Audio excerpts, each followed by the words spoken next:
Hello दोस्तों, स्वागत है मेरे YouTube channel grow with code में। तो आज हम लोग बात करेंगे इफ एल्स क्वेश्चन और उसके सॉल्यूशन पे। जो हम सेकंड लास्ट वीडियो में जो क्वेश्चन दिए थे उसका सॉल्यूशन पिछले वाले वीडियो में हाफ सॉल्यूशन किए और इस वीडियो में हाफ सॉल्यूशन करेंगे। तो चलिए सॉल्यूशन देखते हैं। तो ये क्वेश्चन था जिसमें first, second, third, fourth, fifth का हम सॉल्यूशन बता चुके थे। ठीक है, अब सिक्स्थ से देखते हैं। तो सिक्स्थ में है write a program to check whether a triangle is valid और not when the side of triangles are user input। इसमें इस क्वेश्चन में ये कह रहा है कि हम लोग एक प्रोग्राम लिखना है। ठीक है, ऐसा प्रोग्राम लिखना है जो ट्रायंगल के तीनों साइड यूजर इनपुट होगा और वो चेक करेगा कि वो ट्रायंगल वैलिड होगा या नहीं वैलिड होगा। जैसे इसके पिछले वाले में देखे थे हम लोग कि हाँ, उसमें एंगल इनपुट करके देख रहे थे कि वो ट्रायंगल फॉर्मेशन होगा या नहीं। तो इसमें हम लोग साइड इनपुट करके देखेंगे ट्रायंगल फॉर्मेशन होगा कि नहीं। तो इसका लॉजिक सबसे पहले समझते हैं। हम सबसे पहले एक ट्रायंगल ड्रॉ करते हैं। ये हम लोग का ट्रायंगल हुआ। अब इसका साइड लिखते हैं, ये ए, ये बी, ये सी। अब देखिए इस ट्रायंगल का फॉर्मेशन करने के लिए हम लोग को फोर्थ या फिफ्थ क्लास में पढ़े थे। ट्रायंगल का एक प्रॉपर्टीज होता है जिसमें ये प्रॉपर्टीज बताया जाता है कि sum of all three angles, angle A plus angle B plus angle C equal to 180 degree, जो हम पिछले वाले वीडियोज में बताए थे। ठीक है, अब साइड के लिए क्या होता है? साइड का ये होता है ए प्लस बी, मतलब किसी भी दो साइड का सम हमेशा ग्रेटर होना चाहिए थर्ड साइड से। तो A plus B greater than C, B plus C greater than A plus C greater than B. तो ये अगर तीनों कंडीशन सेटिस्फाई करता है तो ट्रायंगल फॉर्मेशन करेगा, अदरवाइज ट्रायंगल फॉर्मेशन नहीं करेगा। तो अगर हम एक एग्जांपल देखते हैं, जैसे कि अगर a इक्वल टू 1 1 होती है तो इक्वलेटर ट्रायंगल होगा। ठीक है, अगर हम देखें कि किसी भी दो एंगल को, दो साइड को a और b को हम 2 2 और एक को 1 लेते हैं तो भी ट्रायंगल फॉर्मेशन करेगा। बट अगर a b c 1 2 3 ले तो वो ट्रायंगल फॉर्मेशन नहीं करेगा, क्योंकि a अगर 1 है तो 1 प्लस 2 ग्रेटर देन c, मतलब 3 से बराबर होगा। बट 3 प्लस 2 5, वो क्या होगा? ए से छोटा होगा। तो इसलिए हम लोग वो ट्रायंगल फॉर्मेशन नहीं होगा। तो हम इसी एग्जांपल को लेके प्रोग्रामिंग लिखेंगे।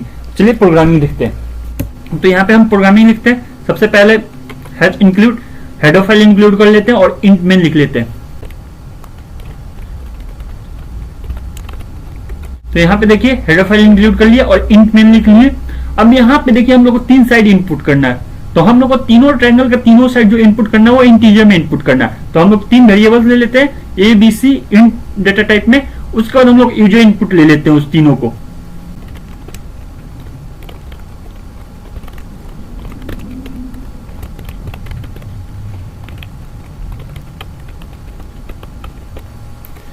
तो यहाँ पे देखिए हम क्या किए, तीन वेरिएबल डिक्लेयर किए, ए बी सी। उसके बाद प्रिंट एफ स्टेटमेंट लिखे into all sides of triangle.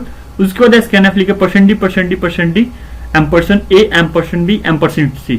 तो ये फर्स्ट %d ए के लिए, सेकंड %d बी के लिए और थर्ड %d सी के लिए। अब इसका कंडीशन लिखते हैं। जैसे कि हम लोग कंडीशन देखे लो, क्या कंडीशन था? Sum of two side always greater than third side. ये कंडीशन होना चाहिए, मतलब कि किसी भी दो साइड का सम हमेशा थर्ड साइड से बड़ा होना चाहिए। तो उसके लिए हम लोग या तो तीन स्टेटमेंट लिख सकते हैं लोग इफ का, मतलब नेस्टेड इफ में एक इफ के लिए अगर वो कंडीशन सेटिस्फाई किया तो उसके अंदर। ठीक है, या फिर हम एक ही में एंड लगा के लिख सकते हैं। तो हम एक ही में एंड यूज करके हम लोग लिख रहे हैं। ठीक है,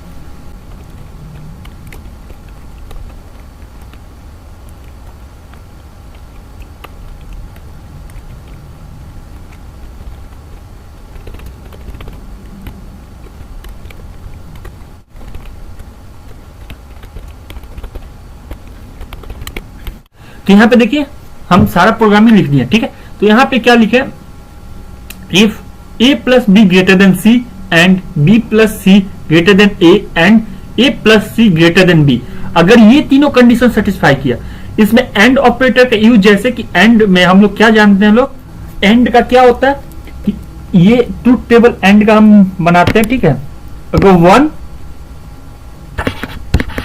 एंड 1 हो तो आउटपुट 1 आएगा, 0 एंड 1 हो तो आउटपुट 0, 0 एंड 0 इक्वल टू 0 इसका 1 एंड 0 इक्वल टू 0। इसमें क्या होता है, मतलब ये अगर ट्रू हुआ, ये कंडीशन ट्रू हुआ, ये भी कंडीशन ट्रू हुआ तो ट्रू आउटपुट आएगा। अगर फॉल्स हुआ, ट्रू हुआ तो भी फॉल्स, फॉल्स फॉल्स तो फॉल्स, और ट्रू फॉल्स तो फॉल्स। तो ये होगा। तो ये सेम यहीं पे अब देखिए यहां पे क्या, अगर ये कंडीशन ट्रू होता है, ये कंडीशन ट्रू होता है तो आउटपुट क्या आएगा, ट्रू। तो फिर इस ट्रू और ये ट्रू हुआ तो आउटपुट आएगा ट्रू, तो इस इफ में इंटर होगा, अदरवाइज ये एल्स में चला जाएगा। तो ये कंडीशन है। अब हम लोग इसको रन करके देखते हैं, ठीक है, कि आउटपुट क्या आता है। पहले हम लोग देखेंगे लोग एक वैलिड ट्रायंगल के लिए, और नेक्स्ट देखेंगे लोग हम लोग इनवैलिड ट्रायंगल के लिए। तो देखिए यहाँ पे रन हुआ inter all sides of triangle, ठीक है। तो हम इंटर करते हैं सबसे पहले वैलिड ट्रायंगल के लिए, जो इक्विलेटरल ट्रायंगल था 1 1 1, तो ये था। अब इसको रन करते हैं तो वैलिड ट्रायंगल है ये, इस इतने साइड से मतलब 1 यूनिट 1 यूनिट 1 यूनिट तीनों 1 1 यूनिट का अगर हम लोग ट्रायंगल फॉर्मेशन करेंगे तो वैलिड ट्रायंगल फॉर्म होगा। अब एक आउटपुट देख लेते हैं लोग इनवैलिड ट्रायंगल फॉर्मेशन से। तो यहाँ पे फिर देखिए into all sides of triangle. तो अब हम यहाँ पे क्या करते हैं 1 2 3, जो हम लोग क्या देखे थे इनवैलिड ट्रायंगल है, तो इसको रन करके देखते हैं। तो यहाँ पे आउटपुट क्या है, इनवैलिड ट्रायंगल। मीन्स कि ये प्रोग्रामिंग हम लोग को डिसाइड करेगा कि हाँ कौन सा ट्रायंगल, अगर तीनों साइड हम लोग इनपुट यूजर इनपुट करे लो तो बताएगा कि हाँ वो जो ट्रायंगल फॉर्मेशन होगा वैलिड होगा या इनवैलिड होगा। तो ये था हम लोग का प्रोग्रामिंग 6 नंबर का। तो देखिए अब आया है next question. Next question right whether the character inter through the keyboard is lower case alphabet और नॉट। अब देखिए यहाँ पे लॉजिक आता है। ये क्वेश्चन क्या है, वेदर द कैरेक्टर, मतलब हम लोग क्या करना है, कैरेक्टर इनपुट लेना है, ठीक है। यूजर इनपुट जो होगा वो कैरेक्टर होगा। अगर हम लोग यूजर इनपुट लेते हैं कैरेक्टर, तो ये देखना है कि वो लोअर केस अल्फाबेट है या अपर केस अल्फाबेट है। इसका मतलब कि वो कैपिटल एबीसीडी है या स्मॉल एबीसीडी है। तो यही हम लोग को चेक करना है। तो इसके पहले हम लोग इसका लॉजिक समझते हैं लोग। तो चलिए लॉजिक पे। अब देखिए यहाँ पे हम लोग को जो देखना है वो इसका लॉजिक, ठीक है। तो लॉजिक के लिए सिंपल सा हम लोग को लोअर केस, अब जैसे ए इनपुट किए, बी सी, या फिर हम लोग बी सी ये इनपुट किए, तो हम लोग कंडीशन में लिखेंगे लोग क्या, जैसे कि हम तो ये नहीं ना लिख सकते कि अगर ये भी लिखेंगे कि इफ ए इक्वल टू ए, तो हम लोग को 26 कंडीशन लिखना होगा, और ए इक्वल टू बी, ऐसे करके हम लोग को 26 अदर कंडीशन लिखते जाना होगा। तो उसमें तो हम लोग को बहुत ज्यादा प्रॉब्लम होगा। तो इस प्रॉब्लम को सॉल्यूशन के लिए ये जो सी है, ये बहुत सारे प्रोग्रामिंग लैंग्वेज है, क्या यूज करते हैं, एस की वैल्यू। तो सबके एस की वैल्यू बताते हैं कि उनका मतलब न्यूमेरिक फॉर्म में उनका क्या नंबर होगा। जैसे कि फॉर एग्जांपल ए को न्यूमेरिक फॉर्म में अगर रिप्रेजेंट करेंगे लोग तो 97 से हम लोग रिप्रेजेंट करते हैं, और बी को 98, सी को 99। ऐसे ही अगर हम लोग अप टू जेड तक जाए लोग, तो जेड को हम लोग 122 से रिप्रेजेंट करते हैं लोग। तो ये हो गया स्मॉलर एबीसीडी को, कि हाँ हम लोग का स्टार्टिंग कहां से होगा 97 से, और जेड स्मॉलर जेड कहां पे जाकर खत्म होगा 122। वैसे ही ए का एस की वैल्यू होता है 65, और बी का 66, सी का 67, और फिर जेड का ऐसे ही आते जाएंगे तो जेड का होगा 90। तो ये है हम लोग का एस की कोड। उसी तरह स्टार, सारे ये मतलब एक्स्ट्रा सिंबल्स जो है, सिंबल्स स्टार हो गया, फिर से एम्पर्सन हो गया, परसेंटेज हो गया, इन लोग को भी अगर एस की वैल्यू में कुछ रिप्रेजेंट करते हैं तो इन लोग का भी यहाँ पे इनका एस की कोड आता है, ठीक है। हमको सारा एस की कोड याद नहीं है, आप लोग को भी याद करने का कोई जरूरत नहीं है। कुछ का जैसे इंपॉर्टेंट जैसे कि स्मॉलर ए, कैपिटल ए, और स्मॉलर जेड और कैपिटल जेड। आप अगर स्मॉलर ए का भी याद कर लेते हैं तो उसमें 26 ऐड करके आप देख लीजिए, ठीक है। फिर यहाँ पे कैपिटल ए का याद कर लेते हैं तो 26 ऐड करके देख लीजिए, ठीक है। तो वो आपका आ जाएगा जेड तक का। तो ये बस इतना ही, और कुछ स्पेशल कैरेक्टर्स का याद करना तो कर सकते हैं, वरना छोड़ सकते हैं। तो अब इसका हम लोग सॉल्यूशन देखते हैं। तो इसका सॉल्यूशन जनरली क्या होगा, या ऐसे तो अगर लिखते लोग तो 26 लिखना पड़ता, बट हम लोग नॉर्मल अगर लिखेंगे लोग तो if A equal to A greater than equal to 97, अगर a 97 से बड़ा है या 97 के बराबर है और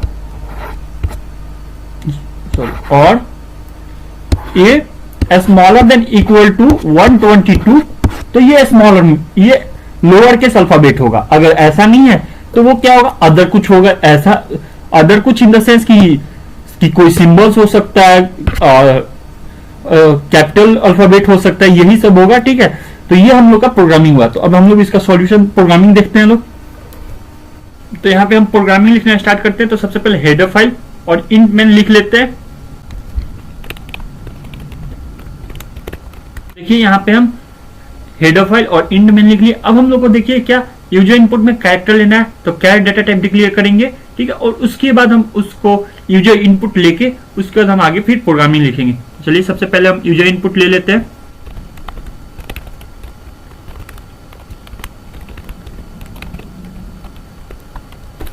तो यहाँ पे देखिए printf इंटर एनी अल्फाबेट, ठीक है, scanf %s %a। तो यहाँ पे हम लोग %s की जगह %c भी यूज कर सकते हैं। ठीक है, scanf की जगह गेट यूज कर सकते हैं, फिर से गेट कैरेक्टर यूज कर सकते हैं। ठीक है, तो ऐसा बहुत सारे कीवर्ड्स है जिसको हम लोग यूज कर सकते हैं यहाँ पे scanf कैरेक्टर के लिए। ठीक है, इंटीजर और फ्लोट के लिए नहीं, सिर्फ कैरेक्टर के लिए। वो हम लोग जब स्ट्रिंग पढ़ेंगे तो उसमें देखेंगे कि इसके बदले वो हम लोग क्यों यूज करते हैं और ज्यादा उसको क्यों यूज करते हैं। बट यहाँ पे हम सिंपल सा भी उस टॉपिक पे नहीं जा रहे, इसलिए हम scanf यूज कर रहे हैं। और यहाँ पे हम फ्रिक्वेंटली %s ही यूज करते हैं %c की जगह, इसलिए हम %s ही यूज कर रहे हैं यहाँ पे।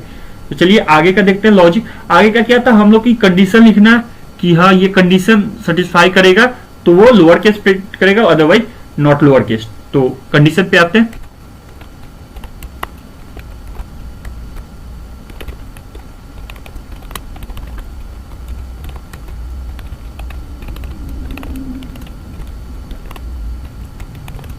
तो देखिए यहाँ पे if a greater than 97 and a smaller then 122, यहाँ पे बहुत कोई और भी यूज कर सकता है। ठीक है, बट और यूज करने का जो सबसे बड़ा घाटा ये है कि यहाँ पे a स्मॉलर देन 127 और में, तो और का ट्रूथ टेबल क्या होता है, अगर ये दोनों फॉल्स है तो फॉल्स, अगर कोई एक ट्रू है तो ट्रू आउटपुट आएगा। तो यहाँ पे कोई भी अगर वैल्यू इनपुट करेंगे 97 से, मतलब 1 से लेके कोई भी हम वैल्यू इनपुट करें, ठीक है, तो देखिए या तो 122 से छोटा हो जाएगा या 97 से बड़ा हो जाएगा। इसलिए हमेशा ये क्या करेगा, लोअर केस अल्फाबेट प्रिंट करेगा। बट यहाँ पे हम लोग को क्या चाहिए, 97 और 122 के बीच का चाहिए, मिडिल का चाहिए। तो अगर कोई वैल्यू इनपुट करते हैं तो क्या होगा, वो पहले देखेगा कि 97 से बड़ा है कि नहीं। अगर 97 से बड़ा है, ठीक है, तो क्या करेगा, इस कंडीशन पे आएगा कि हाँ, अब चेक करेगा कि 122 से छोटा है कि नहीं। अगर इससे छोटा हुआ तो ये प्रिंट करेगा, अदरवाइज क्या करेगा, यहाँ पे आ जाएगा। तो अब हम लोग इसको रन करते, एक रन करेंगे लोअर केस के लिए, एक रन करेंगे अपर केस के लिए। तो चलिए सबसे पहले लोअर केस के लिए देखते हैं। अब आया इंटर एनी अल्फाबेट, तो हम अल्फाबेट में जी इंटर किए, तो देखिए आ रहा है क्या, लोअर केस अल्फाबेट। ठीक है, अब हम लोग क्या करते हैं, एक अपर केस के लिए देख लेते हैं। तो फिर आ रहा है इंटर एनी अल्फाबेट, तो एक अपर केस जी इनपुट करते हैं। तो यहाँ पे जी इनपुट कर दिए, ठीक है, not a lower case alphabet. तो ये था हम लोग का प्रोग्रामिंग जो आइडेंटिफाई करेगा कि हाँ कोई भी अल्फाबेट, मतलब कोई भी अल्फाबेट इनपुट कर रहे हैं तो लोअर केस है या अपर केस में। तो हम लोग अपर केस नहीं, मतलब अगर कोई मान लीजिए फॉर एग्जाम्पल अगर हम कोई कैरेक्टर करें, स्पेशल कैरेक्टर यूज कर दिए, मतलब स्पेशल सिंबल्स यूज कर दिए, तो वहां पे वो क्या करेगा, आइडेंटिफाई करके वो प्रोग्रामिंग को डिस्ट्रॉय कर देगा। इसलिए हम क्या कर रहे हैं कि not a lower case alphabet, सिर्फ लोअर केस अल्फाबेट हम लोग को चेक करना था, इसलिए हम लोग सिर्फ लोअर केस अल्फाबेट के बारे में ही देख रहे हैं। तो चलिए नेक्स्ट क्वेश्चन पे देखते हैं और उसका सॉल्यूशन देखते हैं। What will be the output of the following programme, ठीक है, विदाउट रनिंग कोड। अब इस कोड को बिना रन किए हुए इसका आउटपुट फाइंड करना है। तो जैसे यहाँ पे int stdio.h ये सही है, int main ये भी सही है, यहाँ पे ब्रैकेट। अब देखिए यहाँ पे क्या है, यहाँ पे हम शायद i लिखना या मतलब कोई भी एक इंटीजर लिखना भूल गए थे, ठीक है, मतलब उस वेरिएबल डिक्लेरेशन वैल्यू भूल गए थे। तो आप यहाँ पे कोई भी एज्यूम कर लीजिए, अगर एज्यूम नहीं करते तो अगर सिर्फ इस कोड को देखिएगा तो यहाँ पे एरर आउटपुट देगा। ठीक है, कि यहाँ पे क्योंकि हम कुछ भी डिक्लेयर नहीं किए और इक्वल टू हम यूज कर दिए, क्योंकि ये कांस्टेंट वैल्यू है और इसको किसी भी वेरिएबल में असाइन नहीं किया जा रहा, तो इसलिए ये एरर इनपुट करेगा। बट यहाँ पे किसी वेरिएबल को हम लोग ले लेते हैं, तो वेरिएबल को अगर लेते हैं तो कोई भी मान लीजिए जे और नम को छोड़ के कोई भी वेरिएबल आपको जो एज्यूम करना है एज्यूम कर लीजिए। ठीक है, तो अब देखिए यहाँ पे ये भी सही है। फिर J equal to num smaller than 0, अगर नम स्मॉलर देन 0 है तो 0 प्रिंट करना है, अदरवाइज नम इंटू नम कर देगा। ठीक है, तो इस केस में देखिए नम जो वेरिएबल है उसका कोई भी वैल्यू हम लोग डिक्लेयर नहीं किए हैं, ये नॉट असाइंड वैल्यू है। ठीक है, इसका अगर हम लोग वैल्यू कुछ असाइन करते तो यहाँ पे नम इंटू नम होता और ये कंडीशन चेक करता कि ये ग्रेटर है या स्मॉलर है, तो वो क्या करेगा, एक गार्बेज वैल्यू लेगा अपने से। कंपाइलर क्या करेगा, किसी का वैल्यू अगर हम लोग असाइन नहीं करते हैं तो क्या करेगा, गार्बेज वैल्यू लेगा। अब गार्बेज वैल्यू को चेक करेगा कि 0 से बड़ा है या छोटा है, तो ये कंडीशन हमेशा क्या होगा, ये स्मॉलर देन है तो फॉल्स, यहाँ पे नम इंटू नम पे आएगा। ठीक है, एल्स पोर्शन में अब नम इंटू नम पे आया तो garbage value into garbage value ही होगा, तो जे में गार्बेज वैल्यू स्टोर होगा। अब जे में गार्बेज वैल्यू तो प्रिंट क्या करेगा, कोई गार्बेज वैल्यू ही प्रिंट आउट करेगा। ठीक है, अब ये डिपेंड करता है कि आप किस कंपाइलर पर रन कर रहे हैं। ठीक है, उस हिसाब से वो अपना गार्बेज वैल्यू स्टोर करेगा और रन करेगा। तो इस प्रोग्रामिंग का जो आउटपुट आएगा वो क्या आएगा, गार्बेज वैल्यू आएगा। ठीक है, अब देखते हैं लोग इस सेकेंड प्रोग्रामिंग का क्या आउटपुट आता है। जैसे include stdio.h int main float a 0.25 if a equal to 0.25 printf grow with code else printf learn C programming language. तो यहाँ पे क्या करेगा, ये तो कंडीशन 2 है, तो यहाँ पे print grow with code print कर देगा। ठीक है, इन केस अगर हम लोग देखते लोग यहाँ पे अगर दूसरा कुछ वेरिएबल होता 2.5 की जगह छोड़ के, तो वहां पे दूसरा कुछ प्रिंट करता। जैसे अगर यहाँ पे हम लोग 55 0.55 लेंगे तो वहां पे इस कंडीशन पे लर्न सी प्रोग्रामिंग प्रिंट करेगा। अगर हम लोग यहाँ पे 2.55 f लिख लेते हैं तो वहां पे ग्रो विथ कोड। ठीक है, तो इसमें क्या ये प्रिंट करेगा, इस प्रोग्रामिंग के लिए ये if a equal to 0.25 print grow with code else print C programming, तो ये प्रिंट करेगा ग्रो विथ कोड को। ठीक है, अब इसको हम लोग कंपाइलर पे रन करके देख लेते हैं। ठीक है, अब देखिए ये हुआ प्रोग्रामिंग, अब हम लोग इसको रन करते हैं।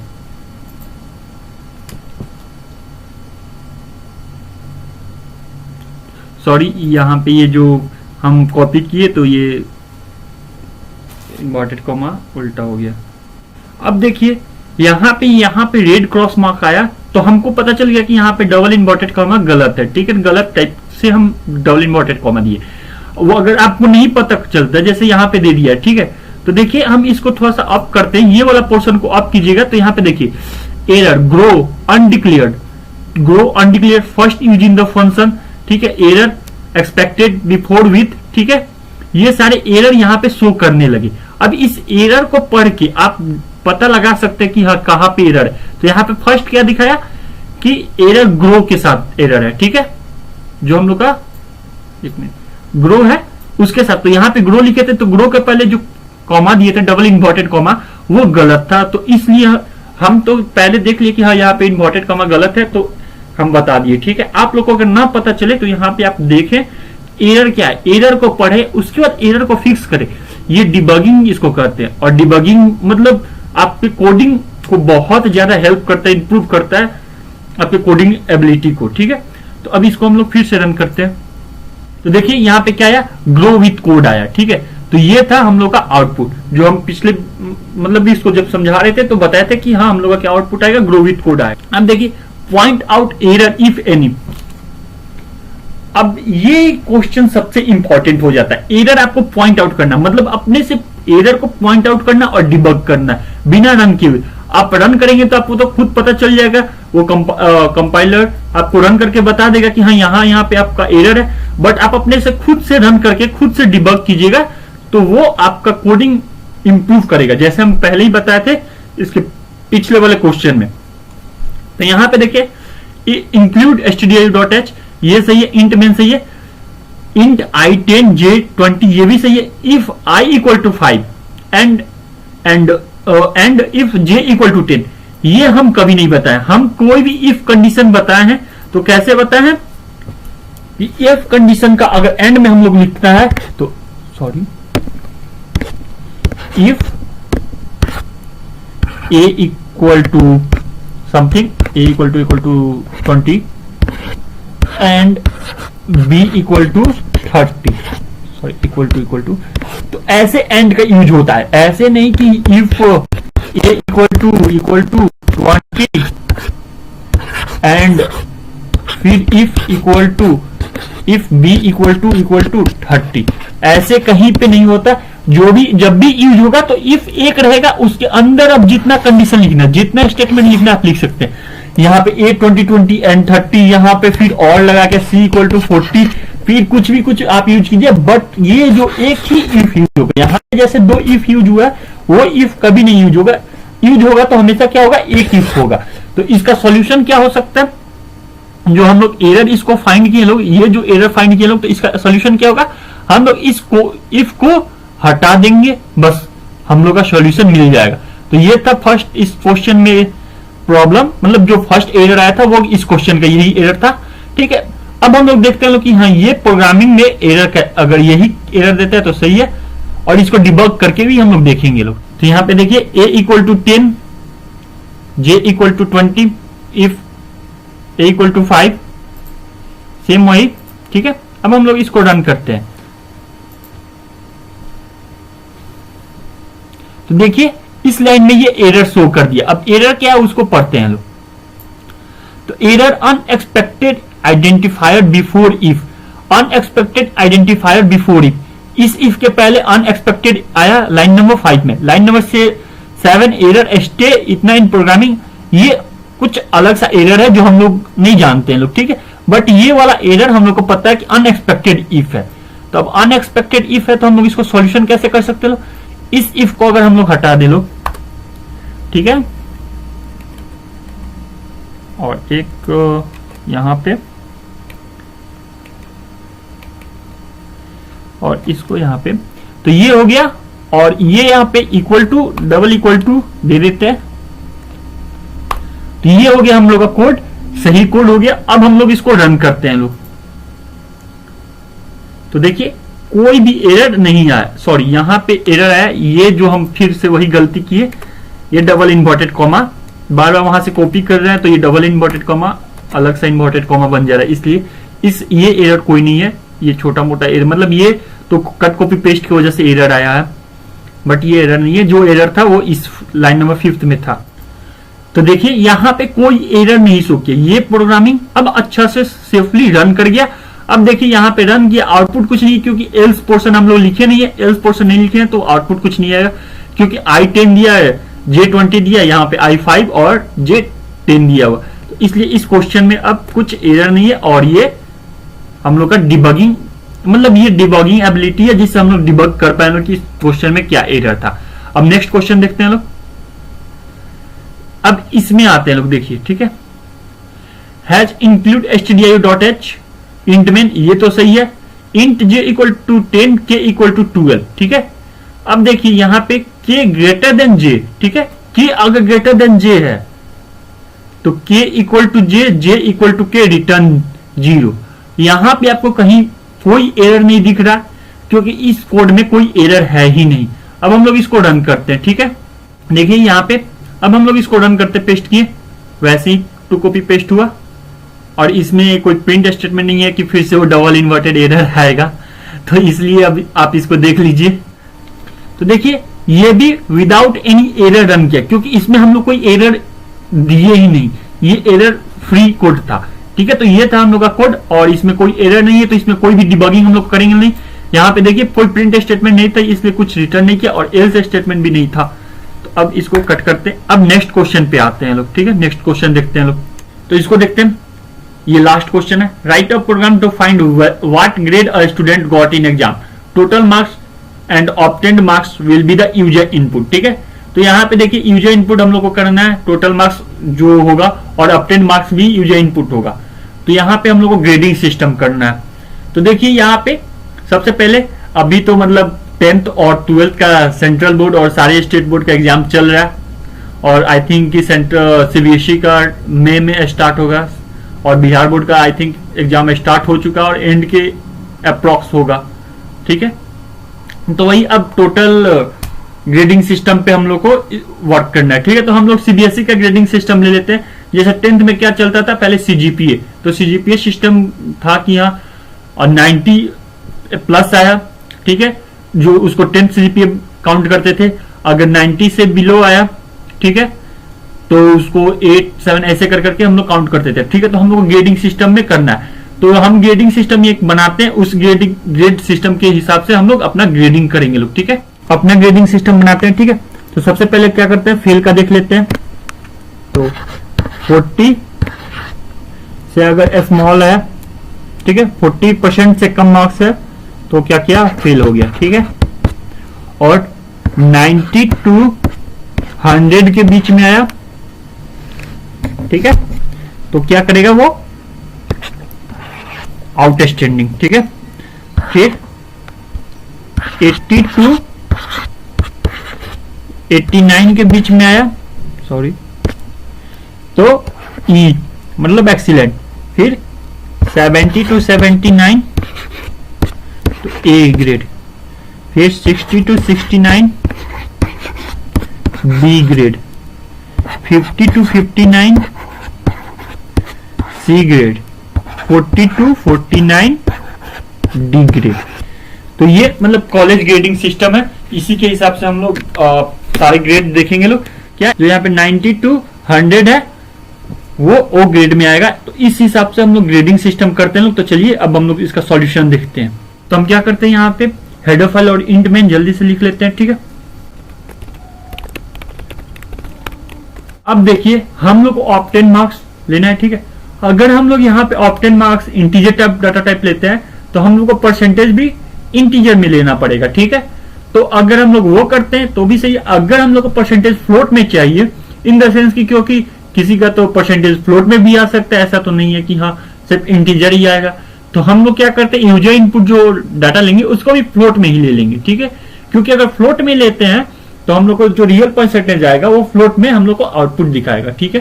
तो चलते हैं, हम लोग सबसे पहले वो कर लेने, ठीक है। यूजर डाटा इनपुट और variable type data type declaration पहले लिख लेते हैं, ठीक है, और उसके बाद यूजर इनपुट भी लिख लेते हैं।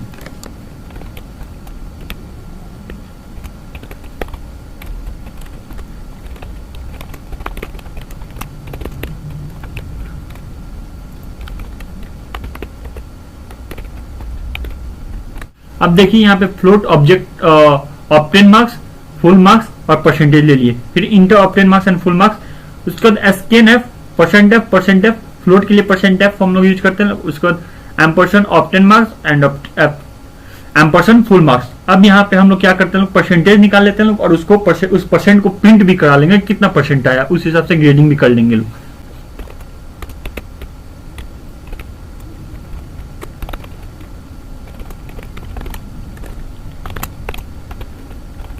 अब यहाँ पे उसका हम परसेंटेज लिख लिए कि हाँ percentage obtain marks by full marks into 100, your percentage is percentage, ठीक है। अब हम लोग क्या करते हैं, कंडीशन लिखते हैं कि हाँ वो किस ग्रेड में आता है।